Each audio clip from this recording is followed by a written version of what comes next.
Make a motion.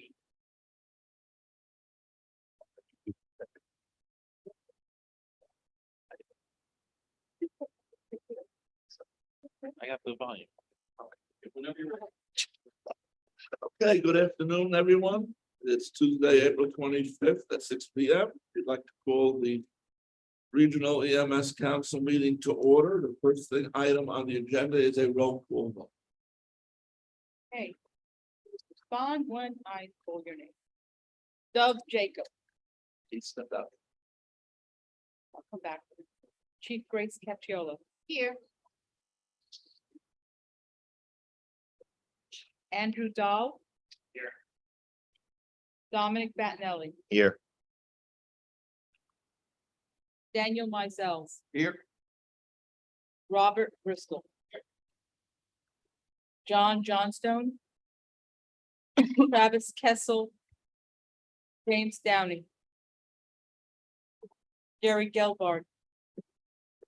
David Mekitansky. Joseph Schenker. David Benelli. Michael Rayola. Here. Mordecai Lax. Here. Martina Baccarella. Here. Vincent Baranco. Present. Nancy Benedetto. Here. Robert Crupi. Here. Manfred Fuchs. Here. Don Graves. Here. Arthur Cooper. Megan Kessel. Jerry Gumbo. Yeah. Digil Langford. Present. Brian Levinsky. Present. Dennis Laurie. Here. Mitchell Powell. Present. Doug Jacob. We have a quorum. Thank you very much. Before we move on, I'd just like to thank everyone who's here for being here. But to point out that the last meeting of council was canceled for lack of a quorum. And it's exceedingly important, especially since the state is doing their very best to show that REMSCOs are not important, that we actually show up and do our business. So it's like I tell my students in class, I can't yell at you, you're the guys who are here. Okay, but if you will take the message back to your colleagues, okay, that's essential that they come. And if they can't come, then we'll find new members. But it's essential that I guarantee that we have a quorum and not have to cancel our meetings.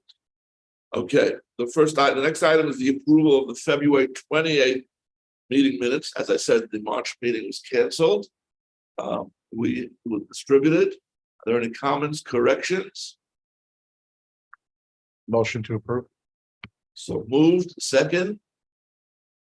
Yeah, second. Okay, all in favor, say aye. Aye. Anyone opposed? Any abstentions? Hearing none, will mark them as being passed unanimously. The next item is the correspondence report. I noticed that there is a huge correspondence report. Because it's with this Because month that- and last. 2 months. So rather than me having to read them all out, Marie, why don't you decide what's important for the rest of the minutes? Okay, FDNY Special Medical Operations Conference, May 4th to 7th, don't forget. It's gonna be on Randall's Island. And registration, we have the registration link, just call us. No new nominations or appointments for membership. There is a free webinar for pediatric disaster mental health, essential elements for healthcare providers.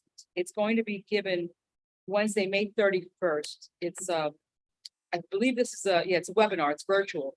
So the registration link is here in our correspondence. It will be in the minutes, but call us if you or any of your staff want to go. It's a great free opportunity in mental health. It's a really important thing.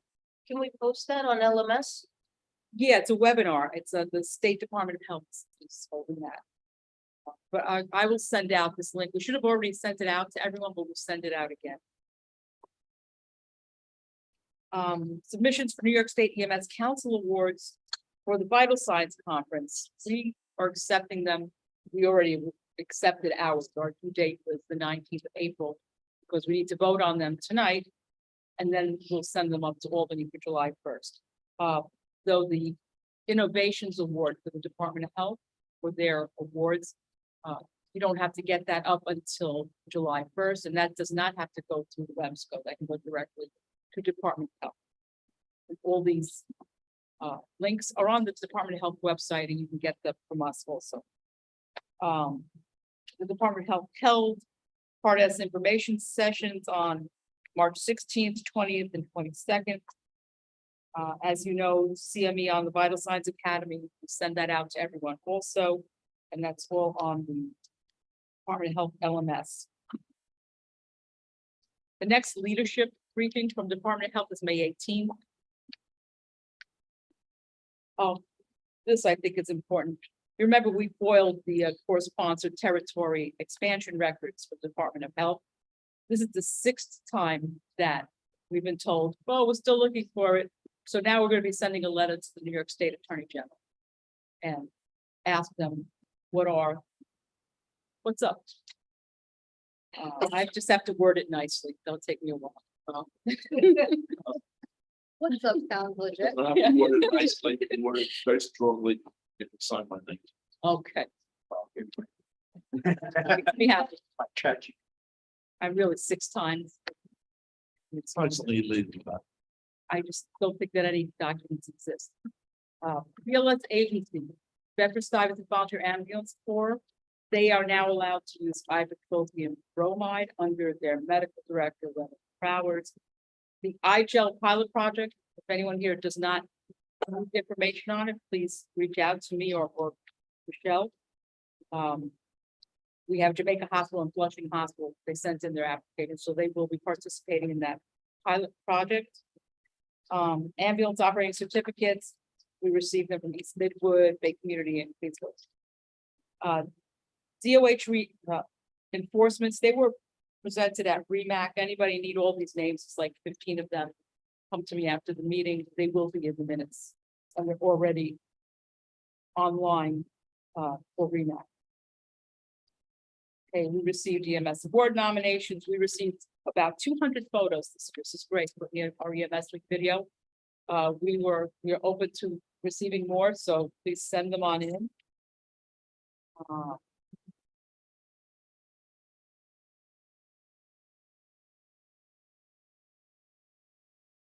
Oh, and congratulations to NYU. Their core sponsorship was approved by Department of Health. Thank you. Okay, we received a copy of the letter from the Uniformed EMTs and Paramedics and Fire Inspectors Union 2507, announcing that they have endorsed MURU for their local protocols.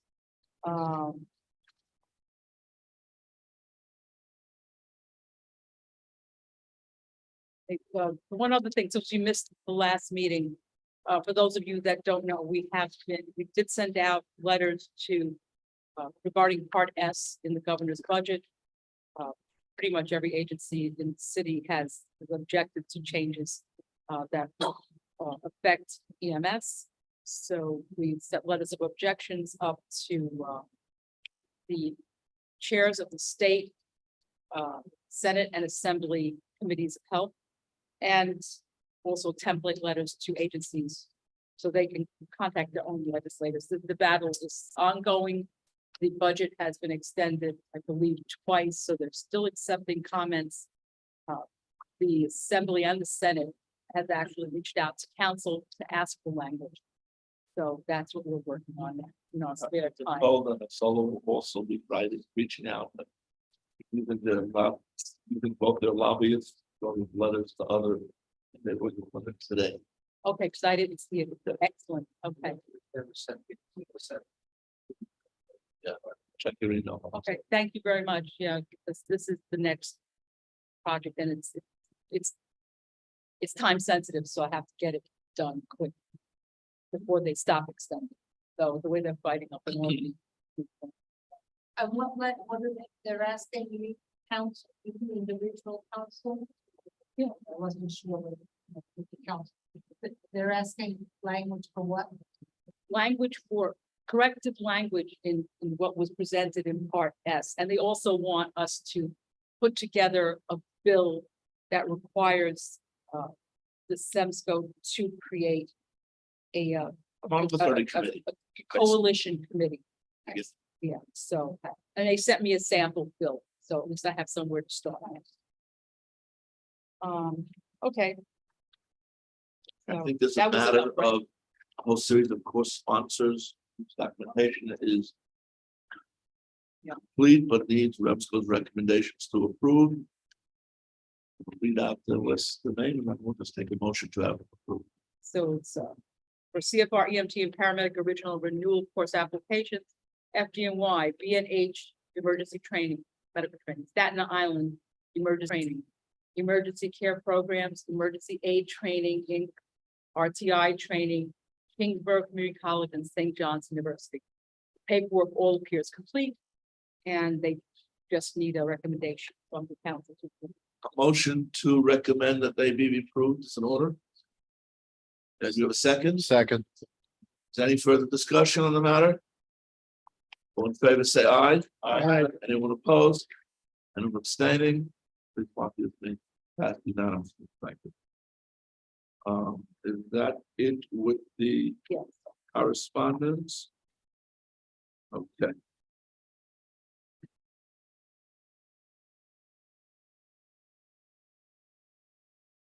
Okay, the next item on the agenda is staff report.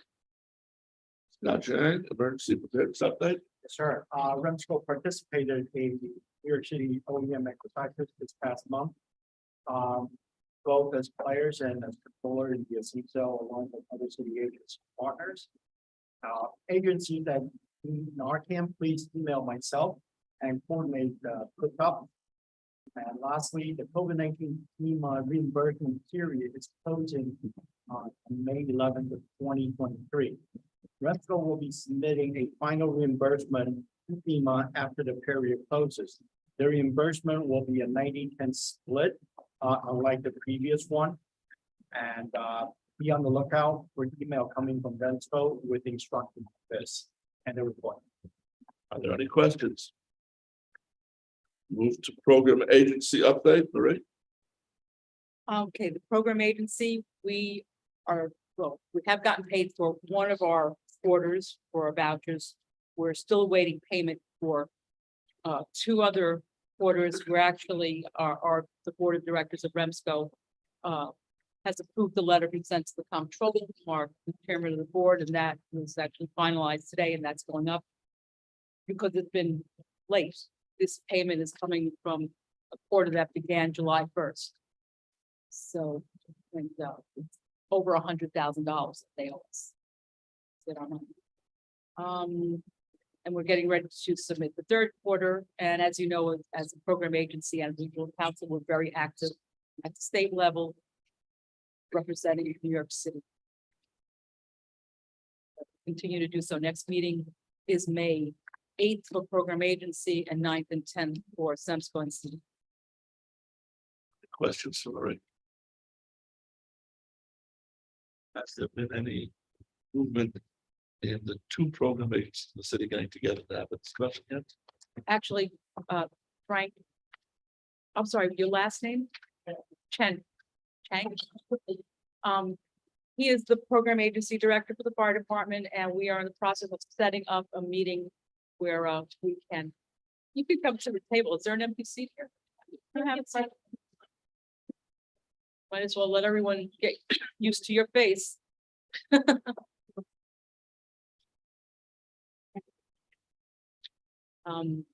So working on trying to set up a meeting and just go over deliverables, and we have to sign an MOU with the fire department once we agree on deliverables that they're going to be doing.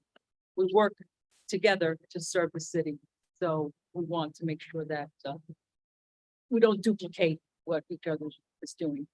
Pretty much fire department has been dealing with the credentialing and testing of our paramedics and certain aspects of QA, and we provide all the administrative support for regional council and REMAC and all the subcommittees, and pretty much operationalize what REMSCO wants us to do in the city. Okay, thank you. Any further questions for Marie? Hearing none, we'll move to the ambulance committee report.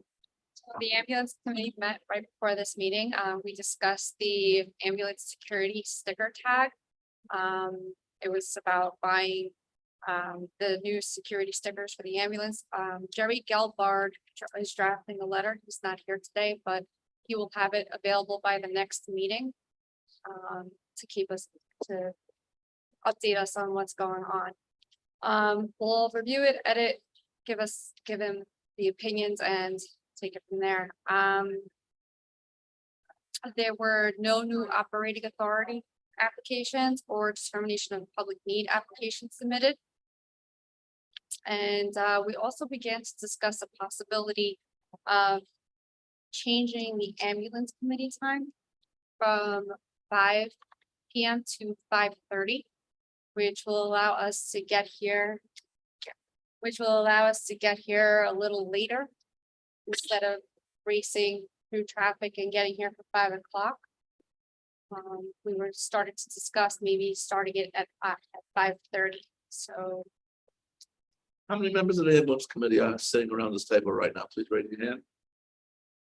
Do any of you have any objection to starting at 5:30? Hearing no objection, Marie, we'll make it so. I have no objection, however. Oh. In the unlikely, or I shouldn't say that word, but in the event that we should have a COA or some other major activity that would require, then we can change Back. of that time. But just keep that piece in mind, otherwise I think 5:30 is a wonderful idea. Okay, so I hear no objections. Marie, make it so. The next meeting, now that the card is finished, it's over. So you It's done. Make it so. So we will not be meeting in May. Our next meeting will be in June, and by then we'll be at 5:30. Excellent. Great idea. Thank you, Nancy, for suggesting. That's it. Okay, are there any questions for the ambulance committee? Okay, so none, we'll move to the training and education committee. So training and ed met on March 31st, we're meeting again this Friday, whatever that is. We'll differentiate it, but like, it's okay with everybody here, when I'm moving forward for the LMS staff, I'll read them off this time, yeah, sure, I will submit them in advance so that we have them. If anybody wants to, so I can record everything also, so just put it into the minute, so we don't have to spend the extra time on all the details. But I'll read out some of the highlights over here. We've kind of plateaued with the protocol update. That's around 10,000 providers, 70-30 split between medics and EMTs. There are between 10,500 and 11,000 providers on the users registered on the site, the LMS. There are plenty of CME events being held.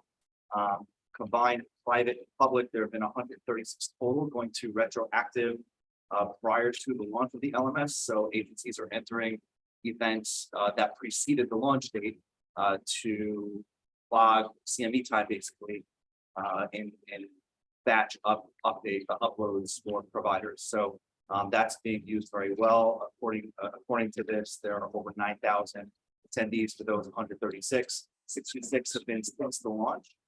Some of those have been in person, some of them have been online. It's being used quite a bit. 38 were private, 28 were public, 2,700 attendees total, 140 hours with CME. So multiply that by the amount of attendees. People are using this, they're coming to CME. So, you know, for agencies out there that are not taking advantage of it, take advantage of it. People are coming and they're definitely availing themselves of it. One of the things in the past that was an issue, at least pre-COVID, definitely pre this LMS, was a lack of call review for category A CME. Of the CMEs held, 37 were category A, 29 being category B. Plenty of category A, which is fantastic, with 729 people having attended those. A couple of highlights of events that were held was our protocol update town hall here, which had over 200 attendees. Seoul had the Heart on the Hero Tour. That was there were 2 days of that as well, just in person. And the IMED was held at BNCC. In terms of medics uploading records to the LMS, they are uploading tons and tons of their records. They're to date probably about 3,500 total have been uploaded. over 3,000 of those have already been addressed by the agency training coordinators. So people are pretty much on top of it. The agencies are pretty much on top of what's being submitted. For those that are not aware of what that is, these are personal CMEs that the medics are uploading that were done outside of the LMS itself, so that they have a place to log what we've done. Over 150 medics so far have been certified successfully through the new system.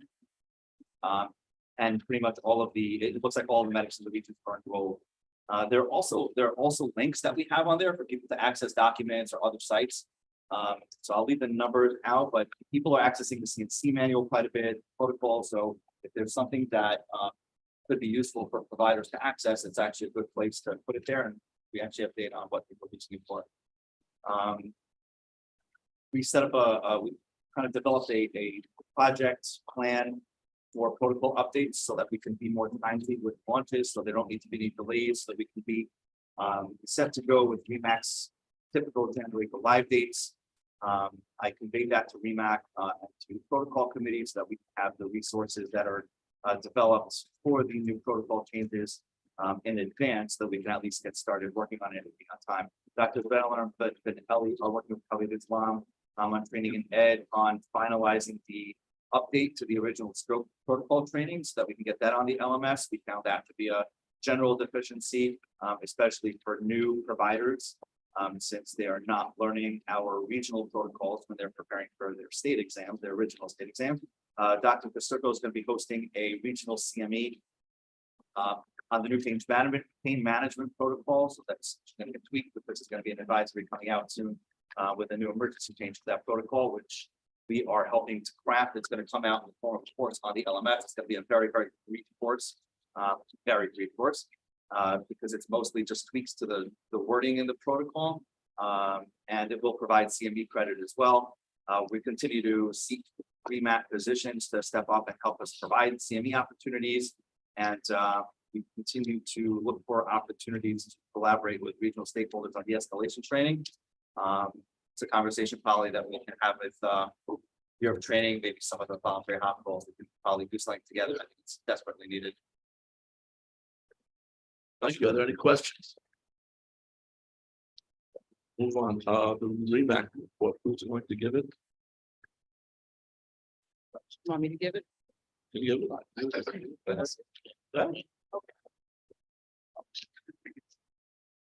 You want to give the REMAC report? Yeah, no, you do. So they met on April 18th, which was last week. The following are approved motions, all having to do with protocol. Revisions to intravascular access and medication administration was approved. Revisions to Appendix E Trauma Center transfer criteria adult. Revisions to the overdose adult and pediatric protocol. Revisions to version 1 of general pain management. Actually, revisions to general pain management adults and pediatric. And also they approved an emergency implementation of the general pain management adult and pediatric protocol, which has not gone out yet. Will go out hopefully this week. Yeah. All of these specific changes, if you want to see it all written out, they're part of the protocol, the regional council, REMAC minutes, the REMAC minutes, and they're also streamed on our YouTube channel. So you can listen to that entire discussion. The executive committee does not meet. However, the committee is meeting with legislative officials to discuss Article 30. When we did Article 30 changes, obviously we included the regional council and REMAC. And in addition to that, there is a state assembly bill, A5663, which is it's hoping to prohibit injecting a person with any substance, including but not limited to ketamine, by emergency medical personnel, law enforcement, or any entity without specific consent of the person or their guardian who is authorized to make a medical decision. Anyone who's been in the field knows that this is not going to happen. And this specific legislator has put forth this type of bill. This is the third time. So What is the problem? I think she needs to be educated. I don't think that she understands that this medication, why we would be medicating. We're medicating them to safeguard them, not to injure them. So she needs to be educated. Okay, certification and credentialing committee met on March 31st. I'm not going to repeat it. It's the report that Morty just gave. The providers have successfully recertified. Okay, the QA committee held a meeting on April 29th. This is mostly your report. I'm not going to repeat it. There are 10,000 users on the learning management system.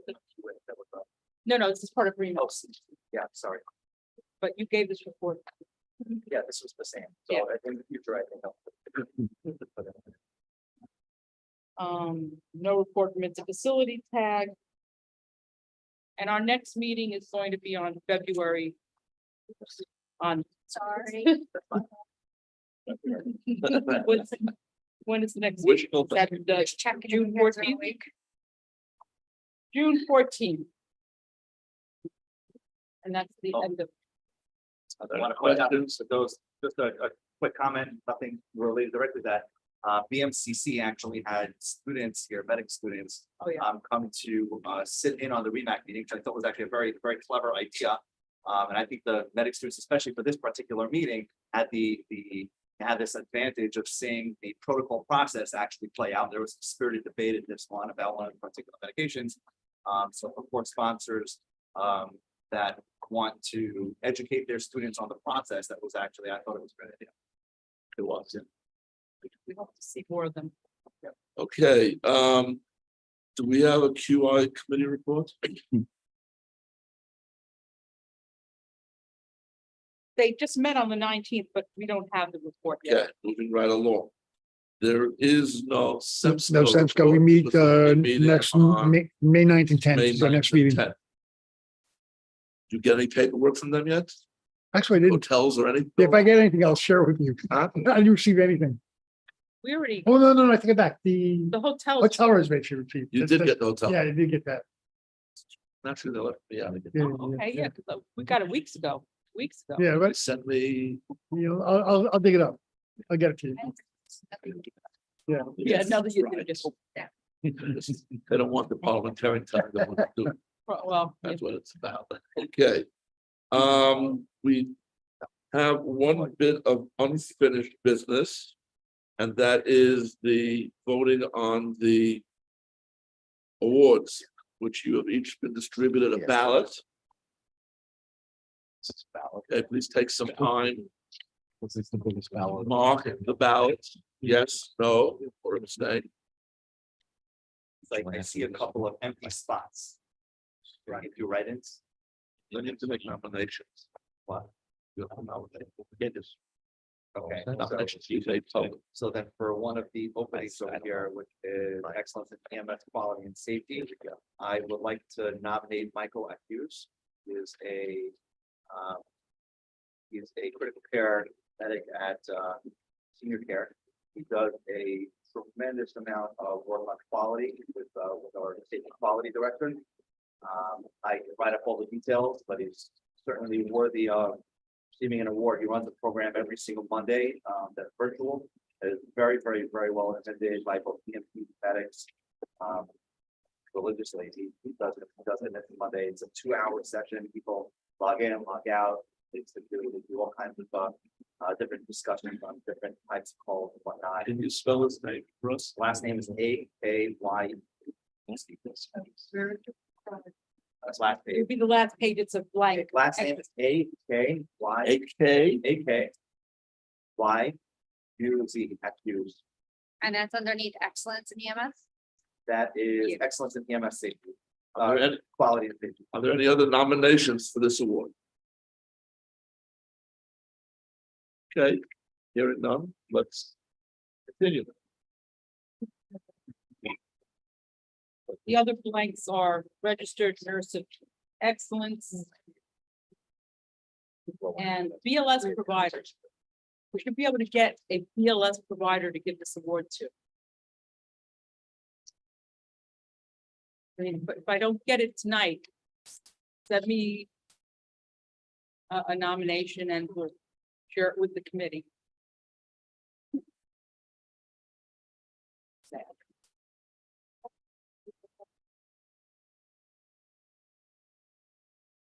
don't have anyone to deal with for that. Sure. Think Muniba, on the other, Siddiqui Muniba. Feel like provider.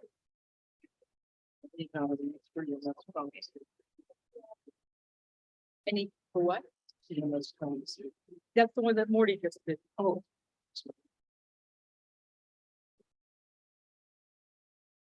What's that person's name? Michael Matthews. Last name is H-A-Y-U-C. Maria, is it one yes for each category or yes, no in each? in each one, you can only pick, if a category has more than one person, you can only pick one. One yes. Yeah, one yes. No registered nurses. I didn't get anyone. Not until they approve community paramedicine. I mean, we don't have to have awards for everyone, but. it would have been nice. Yeah, our nurse on REMAC.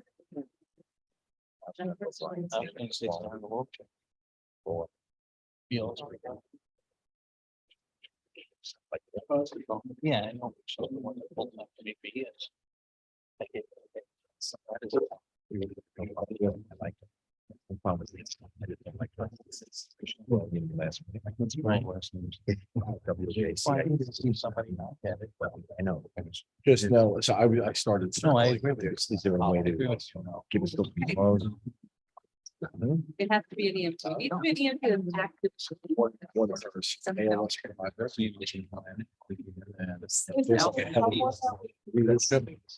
It's not one. Well, that's what I mean. I mean, I was gonna, It's gotta be somebody.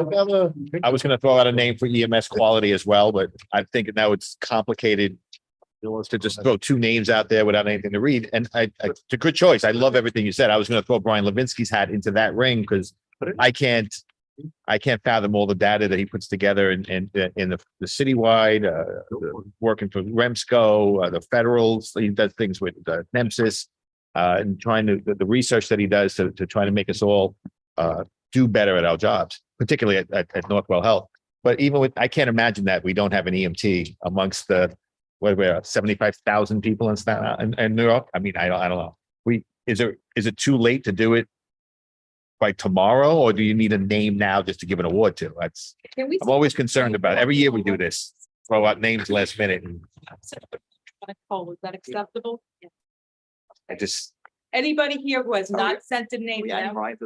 I don't know. I could throw it out tomorrow. tonight. People vote. Yeah, but just not for the empty ones, not for the ones that we're voting tonight. Okay. Those nominations are included. So the empty ones, the Empty BLS, ones. The BLS provider and the EMS nurse. and the nurse. I have no one here. What time do Everything else is what's I not, don't know. but let's just vote on where they are now. Okay. I'd be a damn good nurse though, but it's not. You would look good in a Dr. Langton said is we're going to vote tonight. Okay. On the categories that already have nominees. And then we will accept names for the vacant categories and electronically vote on them. I'll collect them. I mean, honestly, I feel quite. Oh, okay, yeah, if you want to elect them, that's great. That was good. That was good, that's why. Yeah. Joking. Is there any other unfinished business? Don't you have a question? Don't you have a new bit? Question? Is there any new business? Yeah, bring it up. I had a question about the Mars desk that's operated by the New York City Fire Department, and wondering what the status is of it with the volunteer ambulances. Okay, this is a good question that was raised in the ambulance, and we deferred to here, so someone maybe from the fire department might want to respond. Oh, the Mars desk wasn't disabled. We just stopped with, we were dispatching the volunteers to 911 calls during the COVID pandemic. We just ceased the COVID pandemic protocol. Mars desk is still active. Volunteers can still transmit and request jobs on it if they're near a job. We're just not automatically dispatching to those volunteer sectors. But everything else is active as it was prior to COVID. Okay. That's it. No, look, I'm sorry, I just need to clarify. COVID and what was happening with the volunteers, they're two separate issues. I know with COVID, we use more, the fire department used more agencies, but there was an initiative that was begun with Harold Wagner and I believe Chief Castilli. And that was to include on a routine basis, volunteer agencies that to be dispatched in the 911 system. It was going on for, I'm not even sure how long, was it a year? Might have been about that long. And it was, the initiative was created to utilize resources in the city, volunteer resources. And it really didn't have anything to do with COVID, though COVID may have been the light bulb that brought this to being. So I think that there's confusion, at least in the new administration that came into fire. I'm not This was sure- never shared with the new administration. Okay, I can tell you that, because when I sat down with Chief Fields, it was discussed that it was a COVID initiative. And that, since the COVID policies were all reverting back, everything got reverted back, but by no means are we cutting the volunteers out. If they, again, I say they still have the capabilities over Mars, they still have their unit designations. I believe they still have the FDNY equipment, the phones, and if they are near an assignment or hear an assignment that they want to pick up, they can come over the air and request the assignment. We're just not dispatching them to those assignments any longer. yeah, I mean, that's a pretty big difference. I've actually spoken to some of the agencies who used to participate in this, and it was very helpful to the volunteers to be a routine part of 911 because it kept them active and kept their volunteers participating in 911, getting experience to help their community, and also, you know, for those of them that wanted to eventually go into the fire department. So I'm actually waiting for a few other people to get their eggs in a row, and we're going to be communicating with Chief Fields to see if we can make time to meet and discuss this and clarify what we thought was going on. Because this was our understanding that this was a separate initiative. And we were surprised when it was ended. Because we didn't think it had anything to do with COVID. Okay, I'll bring this all back to him. Okay, thanks. Okay, is there any other new business? Is there ever been any clarification? I know at one point the council was gonna write a letter regarding open meetings and having them virtually. Is there ever a letter sent, or was the position of the council just to go back to in person and keep it that way, seeing that we haven't had a quorum at the last meeting? It's kind of a dismal quorum right now. So it would seem, you know, I don't know if I speak for everybody here, but I mean, I speak for myself in terms of it just being a lot more convenient rather than traveling up here once a month to do that, just to sit here and take votes on things. So I didn't write a letter. There was some discussion that some people felt, I think that could be you, what that was a good, but I think it's a bad idea. I could feel it was a good idea. Well, I thought we did vote on it, and I Huh? thought we voted to send a letter. I think that's what I was going to say. We did say that we were going to send a letter. I don't think a letter was actually sent. No, and actually, we just had discussion on that to get more information on the law. What the law was before COVID and where the governor's budget pulls from to make the changes. I need to know a little more about that before we send a letter. And we don't have a dismal forum tonight. We have 19 out of 26 Yeah. people, so this is okay. And we would like to be able to have the option, well, at least some of us will. I mean, I understand Dr. Langson, we should be meeting in person whenever possible. I personally think it works better when you have someone sitting in front of you and once more it's not, Yeah. you choose to be on this committee, so I think that we need to understand that we need to meet in person. But we are gonna send a letter, we need to research the law and see if we have any footing, because if it's in the law. I think other REMSCOs, if I'm not mistaken, are doing that. They're doing it because they're following some direction from the Department of Health about splitting it up. But from what I read and heard of the law, you have to have your quorum in one place anyway. So if you have to have a quorum of members in one place and then allow other people to trickle in, what's the point? I don't know how we would do that. In short, there was an executive order that said years back that all meetings that affect the public have to be held in person, have to be filmed, the way we've been doing it. During COVID, there was an executive order waiving that, and the governor explicitly ended her executive order. So it reverts back to the way it was. So unless we get a new executive order to undo the standing executive order, okay, the law says you have to do it. And if anyone's not doing it, they're subject to a lawsuit. Which can happen.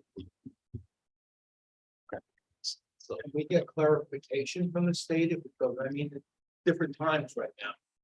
You know, before COVID, we never had, right? So, I know I speak for myself, like Sean, it's a process to get here today. It costs me a lot of money to be here, but I get it, but was there really, I could see if there's a need to be together before, because of a critical vote. We did a lot of critical votes during Zoom. But, you know, We did public maybe hearings before the, during. right, there was a lot of critical voting that took place on the Zoom meetings. I was on every single one of them. We got to CON. But, you know, if there is a way of clarification. it's not a clarification, it's clear. The letter has to go to the governor to say, we would like you to change the executive order. So is a motion then for the, That motion, okay, so but the letter wasn't sent. but the letter wasn't sent. Okay. But we ready, Dr. made the motion at the last meeting, and it was voted on. And the letter will be written. I assume the staff has limitations on what they can do. They're so busy with Article 30. Okay, but it's not a matter of clarification. It is clear 100%. Yes, Yeah, my only comment is if the governor changed position, a lot of students being below, I only suggested be that we not be talk about. But they can have some mix, they can get in person remote. The reason for that, you know, for us, we all know each other, as most of us, I think we develop relationships over many years. Again, I think it's really hard to develop those kind of relationships between work and remote. So I'm really thinking about those who follow us, the younger generation that's going to grow up in this. Like it'd be nice for them to be able to have those same kinds of personal relations that we developed over years. Okay, and again, I think you can only do that like by interacting with people, in person.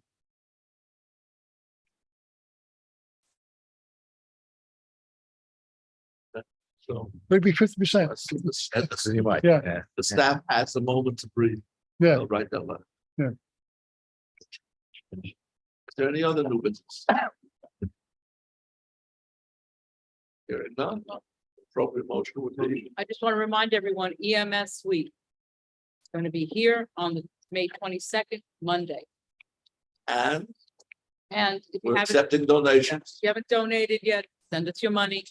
Give us your checks. there a spare virtual change, option? whatever. That's Call great. the office. Come for free. Right now, we're assigning tables to sponsors first, and we're leaving at least 50% of them for our EMTs, because that's what this party is for, it's for them. And that's what the sponsors are paying for, so that everyone else can contribute. So in the next week or so, seats are going to be put on Eventbrite, and you get your Pay with seats out. credit card online. Well, no, for EMTs to get free seats. No, I'm saying for the sponsors. yeah. You want For sponsors, yeah, we have a everything's donation. online. online. Don't have to touch paper, which lasts. How do we know that? Because he did it, and we made it very easy. Thank you very much. And the council's website is being renovated. We're not changing it until after EMS week, because we don't want to lose all our donations. Yeah, we have great staff and they. Okay, we have a motion to adjourn. Do I hear a second? Okay, all in favor? All right. Thank you very much for being here. See you at EMS week. Right. I need to